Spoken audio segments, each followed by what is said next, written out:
تیسرا جس کو عرش کا سایہ ملے گا وہ کون ہے؟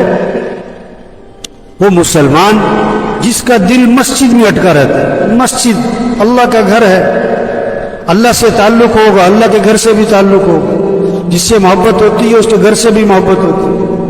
اللہ کے گھر میں آ کے اس کا دل لگے گا، اطمینان محسوس ہوگا، ایک حلاوت، خوشی محسوس، انبساط محسوس ہوگا. مسجد سے جاتے ہوئے طبیعت میں گرانی ہوگی اور فکر ہوگی دوبارہ مسجد میں آنا ہے، دوبارہ مسجد میں آنا ہے. جس کا دل مسجد میں اٹکا ہوا ہے، مسجد میں دل لگتا ہے. اب ہم دیکھیں ہمارا دل مسجد میں کتنا کا لگتا ہے. ایک بہت بڑا طبقہ ہے وہ تو مسجد میں آتا ہی نہیں ہے. ایک طبقہ مسجد میں آتا ہے، نماز سے 2 منٹ پہلے پہنچتا ہے اور سلام پھرتے نکل جاتا ہے. مسجد میں دل نہیں لگ رہا. سعید بن مسیب رحمۃ اللہ علیہ فرماتے ہیں 20 سال کے عرصے میں کبھی ایسا نہیں ہوا کہ آزان ہوئی ہو اور آزان سے پہلے میں مسجد میں موجود نہ ہوں. آزان سے پہلے مسجد میں. ابھی تو نماز سے 10 منٹ پہلے ایسے لگتا ہے جیسے کسی نے آنے کوئی نہیں ہے، اور نماز کے 10 منٹ بعد ایسے ہوتا ہے جیسے آئی کوئی نہیں تھا. دل نہیں لگ رہا مسجد میں. تو عرش کا سایہ ملے گا کس کو؟ جس کا دل مسجد میں اٹکا ہو، مسجد میں دل لگتا ہو. چوتھا جس کو عرش کا سایہ ملے گا وہ 2 مسلمان جو اللہ کے لیے آپس میں ملتے ہوں اور اللہ کے لیے جدا ہو جاتے ہیں. جن کا ملنا جلنا اللہ کے لیے، دین کے لیے. آج عام طور پر ملنا جلنا غرض کے لیے ہے. غرض، کسی کو فون کرتے ہیں کوئی غرض چھپی ہوئی ہے، کسی کے گھر جاتے ہیں کوئی غرض چھپی ہوئی ہے، کسی کو مٹھائی دیتے ہیں کوئی غرض چھپی ہوئی ہے. نہیں، اللہ کے لیے ملو، اللہ کے لیے کسی کے پاس جاؤ، اللہ کے لیے کسی کو اپنے پاس بلاؤ، اللہ کے لیے کسی کو کھانا کھلاؤ، اللہ کے لیے کسی سے دوستی لگاؤ. کوئی غرض نہ ہو پیچھے. اور یہ تبلیغ میں یہ منظر بہت قائم ہوتا ہے، لوگوں کے پاس جانا. اللہ، لوگ پوچھتے ہیں کس لیے آئے؟ تو اللہ کے لیے آئے. کام کیا ہے؟ ایک کوئی کام نہیں، کوئی مسلمان ہے. آج تو بہت سارا ایک دفتر میں میں گیا تو جس سے ملنے گیا وہ ابھی کہیں اور گیا ہوا تھا. تو ایک صاحب وہاں بیٹھے تھے. میں نے کہا السلام علیکم. وعلیکم السلام. ہاں جی، کی گل ہے جی؟ میں کہا گل تو کوئی نہیں، سلام کی طرف. وہ حیران کہ سلام کیوں کیا ہے مجھے؟ بھائی سلام کیا ہے بھائی، بھائی ہم مسلمان ہیں، سلام کیا ہے بھائی. ابھی تو سلام بھی کس کو کرتے ہیں؟ جس سے کیا ہو؟ جان پہچان. جسے جان پہچان نہیں اسے سلام بھی کوئی نہیں. تو وہ 2 مسلمان جو اللہ کے لیے آپس میں ملتے ہوں، اللہ کے لیے جدا ہوتے ہوں. پانچواں جس کو عرش کا سایہ ملے گا، جس دن عرش کے سایہ کے علاوہ کوئی سایہ نہ ہوگا، وہ مسلمان، وہ آدمی جس کو کوئی خوبصورت عورت، حسب و نسب والی، خود برائی کی طرف بلائے، خود برائی کی طرف بلائے. کوئی چنگڑنی نہیں ہے، خوبصورت ہے، حسب و نسب والی ہے اور خود برائی کی طرف بلا رہی ہے. کوئی رکاوٹ نہیں ہے، کوئی مانع نہیں ہے، اور وہ آگے سے وہ کہہ دے کہ مجھے تو اللہ سے ڈر لگتا ہے، یہ غلط کام میں نہیں کروں.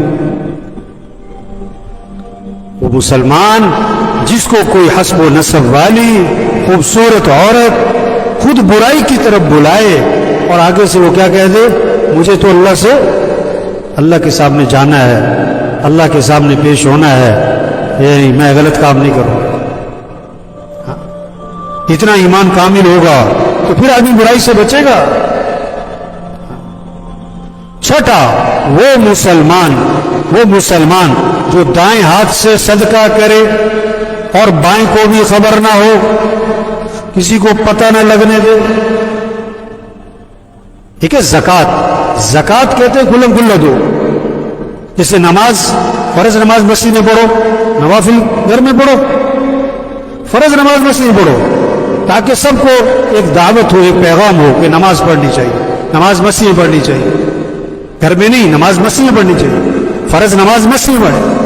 تاکہ سب کو ترغیب ہو, سب کو پیغام ملے.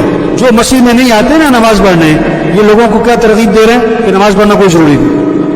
یہ پیغام دے رہے ہیں کہ نماز پڑھنا کوئی ضروری نہیں, مسجد پڑھنا کوئی ضروری نہیں, گھر میں بھی پڑھ سکتے نہیں, نماز مسجد میں پڑھو. زکوٰۃ, فرض زکوٰۃ کھلا دو تاکہ لوگوں کو پتہ لگے, دوسروں کو بھی ترغیب ہو کہ زکوٰۃ دینی چاہیے. ہاں نفلی صدقہ زکوٰۃ کے علاوہ کیا کرو, خفیہ دو, کوشش کرو کسی کو نہ پتہ لگے. تمہارا اور اللہ کے درمیان کا معاملہ ہے. بعض جگہ پنکھوں پہ لکھا ہوتا ہے عطیہ از فلاں, مسیح گھڑی پہ لکھا ہوتا ہے ایصال ثواب لفلاں. توبہ نہیں, تمہارا اور اللہ کے درمیان کا معاملہ ہے, کسی کو پتہ نہ لگے. 7واں, جس کو عرش کا سایہ ملے گا جس دن عرش کے سائے کے علاوہ کوئی سایہ نہ ہوگا. کون؟ وہ مسلمان جو تنہائی میں اللہ کو یاد کرے. اکیلا بیٹھا ہے گھر میں, مسجد میں, کہیں پر اکیلا بیٹھا ہے اور اللہ کو یاد کر رہا ہے, اللہ کے احسانات کو یاد کر رہا ہے, اللہ کی صفات کو یاد کر رہا ہے, اللہ کی عظمت اور بڑائی اور طاقت کو یاد کر رہا ہے, اور پھر اس کی آنکھوں میں آنسو بہنے لگے. جو تنہائی میں اللہ کو یاد کرے اور اس کی آنکھوں میں آنسو بہنے لگے. اب ہم سب دیکھیں, زندگی میں کبھی ایسا ہوتا ہے کہ آپ تنہائی میں بیٹھے ہو, مہینے میں, سال میں, پوری زندگی میں کتنی دفعہ ایسا ہوا کہ آپ تنہائی میں بیٹھے ہو اور اللہ کو یاد کر رہے ہو, اللہ کی صفات کو, کیسا وہ علیم اور سمیع اور بصیر اور خبیر اور قدیر, کیسا وہ رحمان, رحیم اور کریم, کیا اس کی شان, کیا اس کی صفات, کیسے پہاڑ بنائے, آسمان زمین, کیسے پھل پھول, کیسے جانور درندے پرندے بنائے, کیا کائنات کا نظام چلایا, کتنے میرے پر احسانات کیے, آنکھیں دی, ہاتھ دیے, پاؤں دیے, بولنے سننے کی طاقت دی, دیکھنے کی طاقت دی. کیا اللہ کے احسانات, اللہ کو یاد کر رہا ہے اور اس کی آنکھوں میں آنسو بہ رہے ہیں. اب آپ سب دیکھو, آپ کو مہینے میں کبھی ایسا ہوتا ہے, سال میں کبھی ایسا ہوا؟ تنہائی میں اللہ کو یاد کرے اور اس کی آنکھوں میں آنسو بہنے لگے. اس کو عرش کا سایہ ملے گا جس دن عرش کے سائے کے علاوہ کوئی سایہ نہ ہوگا. تو یہ 7 آدمی ہیں, 7 آدمی جن کو عرش کا سایہ ملے گا قیامت کا دن. ہولناک, خوفناک, خطرناک, دہشت والا 7 آدمیوں کو سایہ ملے گا. پہلا کون؟ عدل کرنے والے حکمران, عدل, ظلم نہیں کرنا کسی. دوسرا وہ نوجوان جو جوانی میں اللہ کی عبادت کرے, جوانی اللہ کی اطاعت میں لگاؤ, اللہ کی فرما برداری میں لگاؤ. تیسرا وہ مسلمان جس کا دل مسجد میں اٹکا رہتا ہو, جس کا دل مسجد میں دل لگنا چاہیے. کچھ وقت طے کرے, مسجد میں بیٹھنا ہے 1 گھنٹہ, آدھ گھنٹہ, چلو ہفتے میں 1 گھنٹہ مسجد میں بیٹھنا ہے مجھے, چلو ہفتے میں 1 دن, جمعے کے دن عصر سے مغرب مسجد میں رہنا ہے بھائی, مسجد سے باہر نہیں جانا ہے.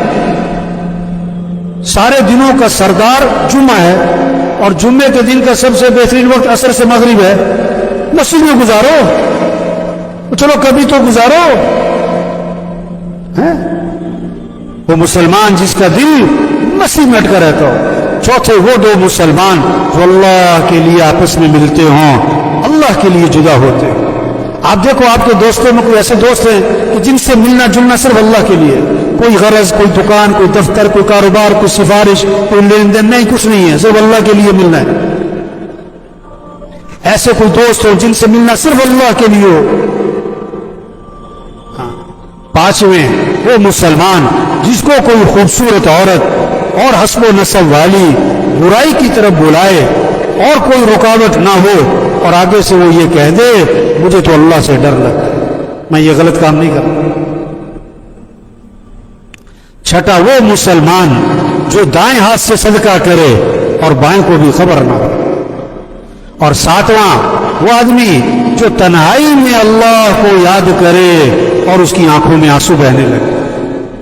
میرے بھائیو, محنت کرنی پڑتی ہے اپنے دلوں پر, اپنے ایمان پر, پھر یہ چیزیں پیدا ہوتی ہے. پھر کیا ہوتا ہے, پھر آدمی کا دل مسجد میں لگتا ہے, پھر تنہائی میں بیٹھ کے جب اللہ سے تعلق ہوتا ہے پھر آنکھوں میں آنسو آتے ہیں۔ ایسے ماحول میں بیٹھے جہاں یہ باتیں ہوں، ان کو بولیں، ان کو سنیں، ان کو سوچیں۔